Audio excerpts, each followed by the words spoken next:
Many Muslims have gone around with thinking that, okay, everything has been preserved dot for dot, letter for letter. The Quran that we read is exactly the one that was given to Prophet Muhammad, peace be upon him.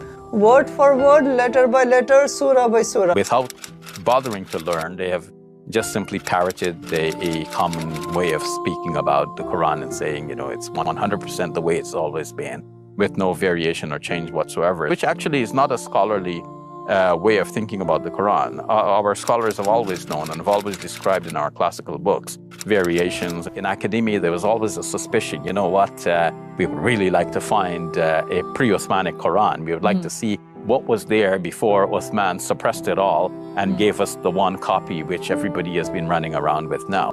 The Quran and the Bible are not the same book, but a lot of times we come to them exegetically as if they were. Muslims and Christians will come to the Quran exegeting them as if they were their own book, or they'll come to the Bible exegeting it as if it was the Quran. This is a problem. The Quran was not written like the Bible. How was it written? Muhammad would receive a revelation, or so the Islamic sources say, about 5 verses at a time, generally speaking, according to the Hadith. He would relay to his scribes. The scribes would write them down, and that was one recitation. And later again, and later again, later again, and then at the end, and sometimes it'd be longer, at the end all of them were collected when he died. So it's very possible that one section of the Quran, one verse, has very little to do with the next verse, at least at face value. That's why you have the whole series of hadith called Asbab an-Nuzul, which I'm sure you're familiar with. The hadith that say, this is when this verse of the Quran came, this is what it means. This is when this verse of the Quran came, this is what it means. And so you need the hadith to exegete the Quran, because one verse does not necessarily relate to the next. Bible's not like that. If they put me, hijab, Brother Sirtaj, they would on lie detector test. And they said the following questions. Do you love your wife? Yes. Pass. Would you die for her? Yes. Pass.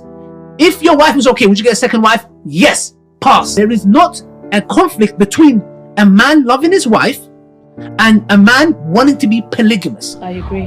Because I get the polygamous part, I get the whole wanting to have more intimacy with more than one woman. Yeah, but if you can ask the question more accurately, that take on another wife and all the responsibilities that come with another wife, how many men will agree to that? For example, if one says, I sense that you've got a second wife, can he say, no, I don't? Yes, you can. You can say that. You can say that. Yes, I personally believe this is.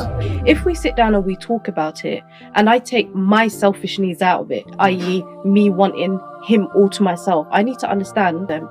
So I need to sit down and I need to really think about how this is going to affect him.